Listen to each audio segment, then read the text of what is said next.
Welcome to Daishamarie Presents, and Happy New Year to you guys. I know it has been a while since you heard from me, but these last few months have been so busy, but also very exciting at the same time. I actually been busy working on a musical the past couple months that I can't wait for you guys to check out. But I also have another new exciting project coming out. I have finally released my own skin and cosmetic line that will actually be launching in April. I'm super excited about, so you guys definitely be on the lookout for that. But enough about me. For those of you that are new to the show, every week I like to touch base on beneficial topics that can help make your life a better one.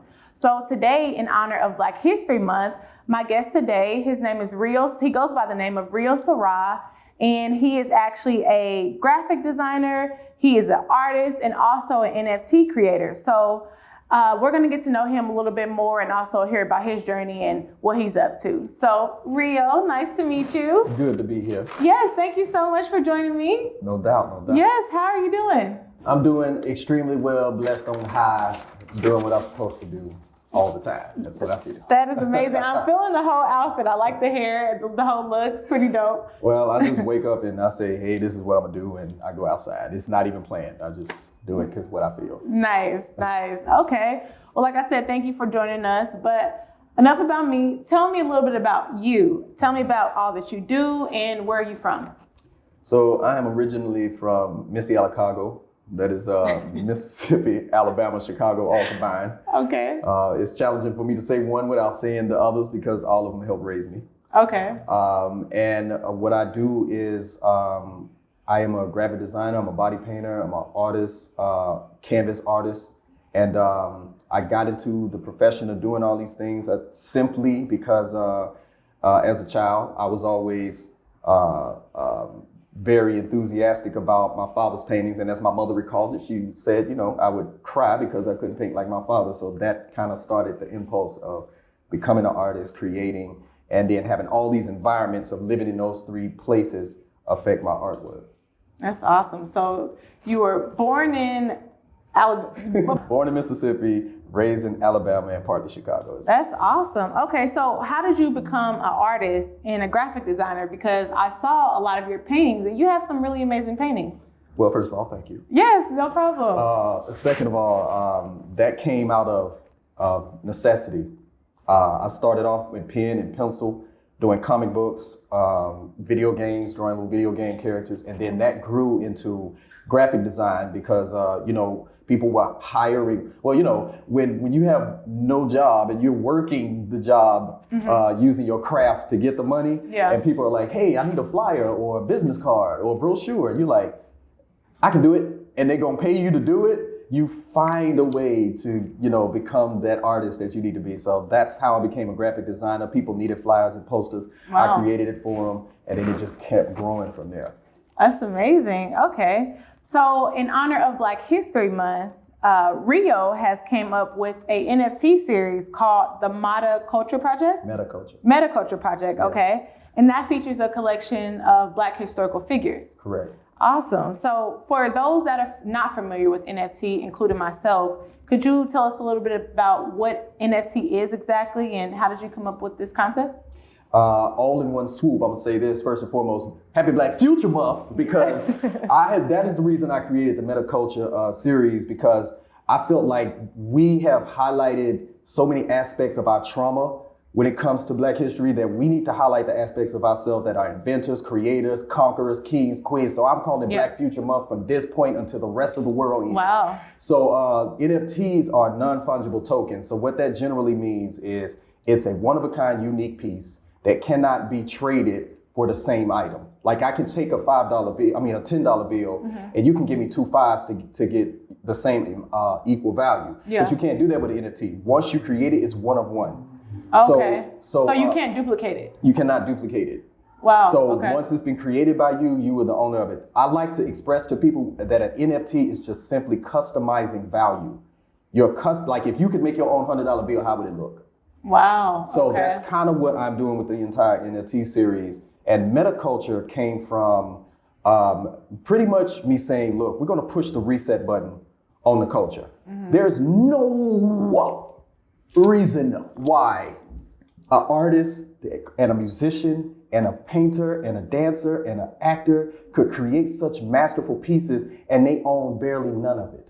Yeah. Someone third party comes in and takes almost the whole pie and sprinkle you some crumbs. Yeah. So the NFT phenomenon that people are calling it gives the owner and creator the opportunity to not only own their work, but to continue to get residual income off of that piece after they've sold it over and over and over and over and over again. That's amazing. That Yes. is amazing. Wow. Okay. So that's how you came up with the name, the Metaculture Project. Yes, I came up with, and once again, trying to keep it short and sweet. Yeah. So many variables Yeah, to this. exactly. But the metaculture just generally came from the fact that my son was very excited about the Black Panther movie back in 2018. Yeah. And this is what made me want to create the series that I'm creating, because I was like, he should be that excited for Huey P. Newton, Bobby Seale, Fred Hampton, Nikki Giovanni, Angela Davis. You know, that like our culture, we should be looking at it like the real life men and women who died and were put in jail, and some who are still in jail today. They should be looked at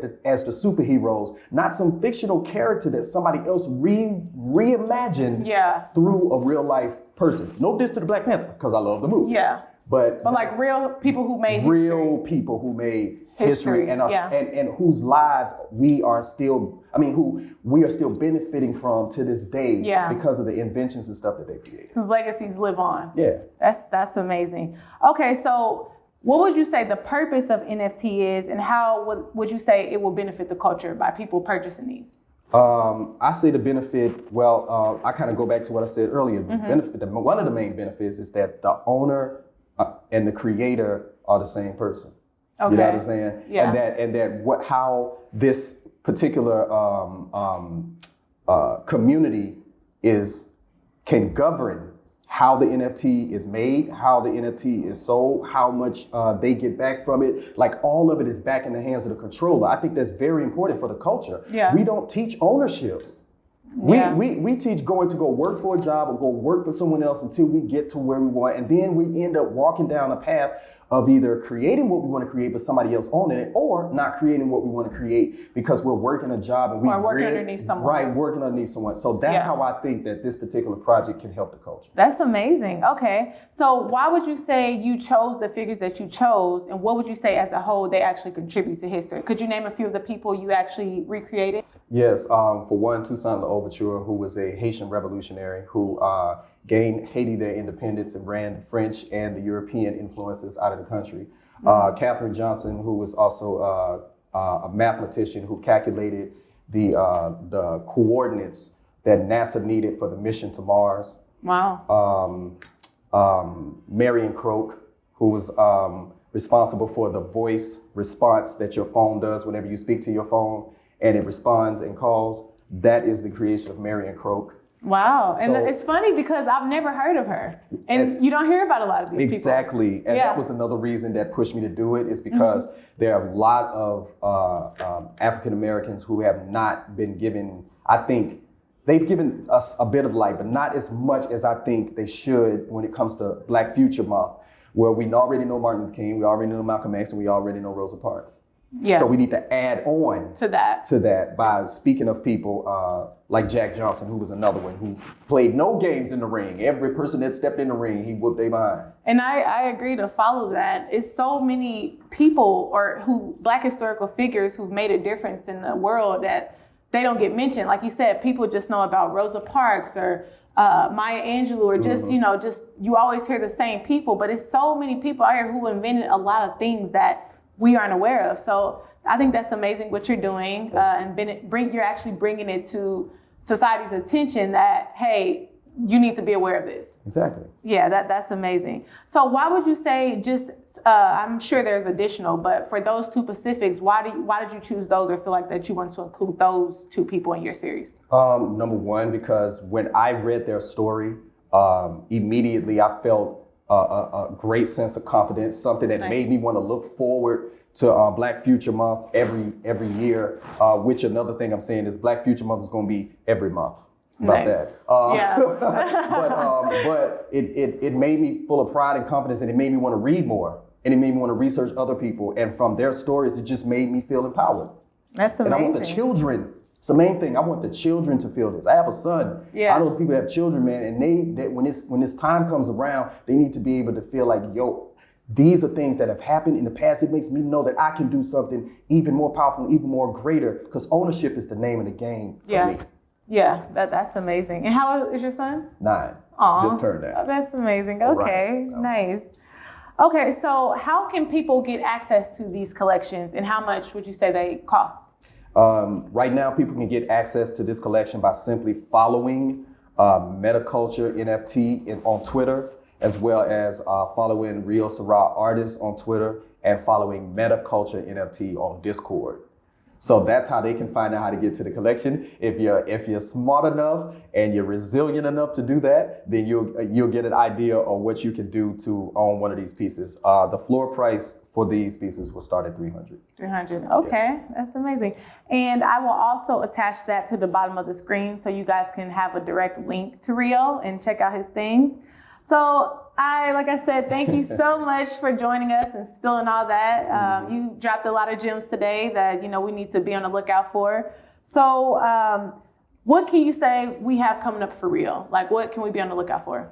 Right now, people can be on the lookout for virtual reality body art performances, as well as immersive worlds where all of the NFTs I'm talking about will have opportunity where a person can have them in their virtual gallery and be able to walk into the painting itself and live in the world that I created behind each of these NFTs. So that's what we're working on right now. Wow, okay. So like I said, I'll attach Rio's information so you guys can, follow him and check out everything. Now, Rio, before you go today, if you can leave any future entrepreneur out there with any advice, what would that be? If you're scared to do it, do it. Wow. That's what the more scared you are of doing it, it is definitely the impulse that says you should do it. Wow. That's what I believe. Like short and simple. I love that. Okay.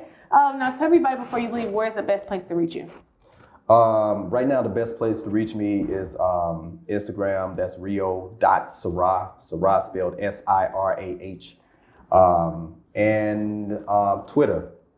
Those are the 2 accounts I'm on. Rio Sirah Artist spelled with a capital RTIST. So that wraps it up today, guys, for Daishamarie Presents. And as always, continue to breathe love, and I will see you next time.